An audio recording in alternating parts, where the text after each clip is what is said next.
Hi, I am Dr. Heather Boyd Roberts with anaturalchoice.org, and I'm here today to talk to you about how to do your dried urine hormone test.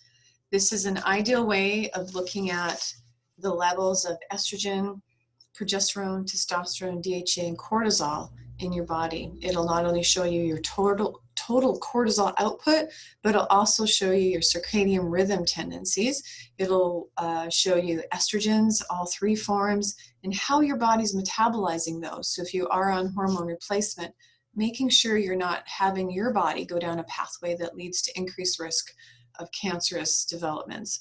It'll look at your testosterone and whether you're having a tendency to have more what they call androgenic hormones, meaning for women and for men you get more hair loss, or for men you end up with prostate issues. So what I'm going to do is walk you through all the supplies and kind of things to look out for. So first of all, you notice it comes in this nice little package, and then when you open that up, you'll pull out, and it's a nice little fold out that has everything in it, all your instructions, and it will have all the supplies over here. So when you pull all these pieces out, you'll see that you have a mailer, which when you're all done, it's sort of waterproof, so everything will go back in there. It has a payment card, which it'll have your choice of which test you were having done. So there are three different ones. There's a cortisol or adrenal only test. There's a sex hormone, which is your estrogen, progesterone, and testosterone only test, or there's a combination. Either one of the only tests are $150. If you combine it, $150 each. If you combine them, they're $250. So you save $50 by doing it all at once. And then they give you some other tests that look at your B vitamin status and antioxidants that are kind of added into what they call the Dutch Complete, which is both. So whichever one has been chosen will be marked on here, and then you'll put your payment information on that and include that in the envelope. You'll see you have a little package of filter papers. All of the filter papers are color-coded according to the time of day that's on the instruction sheet. So when you take it out, you'll see they look like this. There's something on the back here that you'll complete it. You'll see this one's orange. You'll put your name and fill out the time of this one and everything that you need on this part. And then when you flip it over, hang on to the bottom, and when you open it up, you'll see some filter paper. Do not touch the filter paper.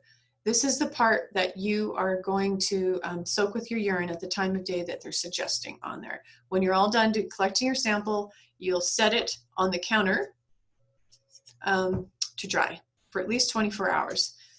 There's 5 little filter papers in here. If you don't wake up at night, you'll only need 4 of them. If you tend to wake up at night and go to the bathroom, then the first time you wake up, you'll do that collection. So have that prepared and all filled out before you go to bed at night. You'll also have in here a requisition form that you'll want to complete. So there's some on the back. They're just health questions that you'll answer, and on the front there'll be your name. And then there's a section here where we will have put your diagnostic code for the different tests, and we'll mark which one has been chosen. And here you want to make sure you write down the actual time of day that you do the collection. So you can see the different colors, and they're color coordinated with these filter papers.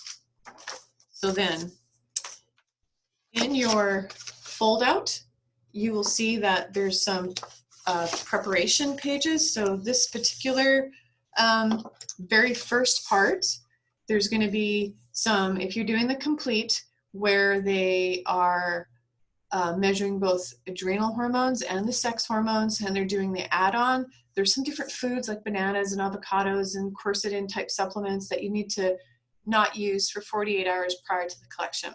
So what I recommend is that you just, if you are on a number of supplements, just stop them for 48 hours, unless they're medications, you don't want to stop those. But that'll make sure there's nothing you're taking that is going to conflict with these results. You'll also see timing to do the test. So if you are perimenopausal and your period is all over the place and you never know, you go months without and then suddenly it comes back, you just take it whenever. It doesn't really matter the time of month. If you are on a cycle and it's during your fertility years of life and you have a 28-day cycle, then you'll do the collection somewhere between day 19 and 21. And that's all written down on here. If you don't get a period at all, and you're on hormone replacement, then you just take it whenever. Now, if you are on hormone replacement, right below it gives you, read through this because it tells you, depending on what kind you're on, what you need to do when you're taking the test and how you need to change taking your hormones during the collection time period. So for this instruction, I'm going to share my screen so you can see a little bit more clearly these instruction pages. So you'll see this and all of the information that I just discussed with you is listed over here, the food restrictions and when to take your hormones. And over here is when to collect. So you'll notice that the test starts at dinner time. What I want you to make note of, though, is that you need to not have any coffee or alcohol prior to this. So if you're going to start the collection at dinner, you want to be thinking about preparing when you first get up that day. So that day, ideally, there's no coffee, caffeine, or alcohol. Now, I want to clarify, if you are in shock now because no caffeine is going to send you into a massive headache and you're going to feel terrible, don't just gun through that, because then we're going to be testing your hormones in a state of distress. So more ideal would be to take a couple days to not have caffeine. If that is just not going to happen, then that morning what I would like you to do is to use something like a green tea or something that has less caffeine, but it will impede any sort of distress on your body. So you also note that in here it says no fluids for 2 hours prior to sample 1 and 2. So you want to, the sample 1 is dinner time, which is orange, we showed earlier, then sample 2. So watch this fluid, because we don't want to have your urine so dilute that it alters the hormonal calculations. And then have your overnight sample prepared in case you do wake up at night and you have to urinate. Make sure you put it someplace where you won't inadvertently forget to do the collection. And then when you get up in the morning, it says you're within 10 minutes. So don't lay around and look at your phone or do whatever you do. Just get up and go do your urine collection immediately. And then once again, there's no alcohol or caffeine for the first couple hours. And then you're going to do your waking collection and then you're done. So if you're going to die, not have your caffeine or your coffee, just wait till after your 2-hour sample and then you'll be okay with it then. Alrighty, so when you're all done, oh, first of all, note there are some frequently asked questions on the back. So read through your pamphlet. There's a lot of good information in here. It's very well laid out, and it's very helpful. So when you're all done, you're going to take your filter papers that are well dried. They have been sitting on your counter for at least 24 hours. You're going to put them back in this little envelope, seal it.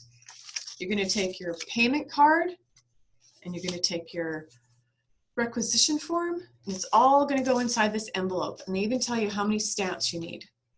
You need 8 stamps, and you put that on there and pop it in the mail, and then the results will come to me. So that should help you walk through these steps, and when you have your next appointment, we'll go over the results. Have an awesome day.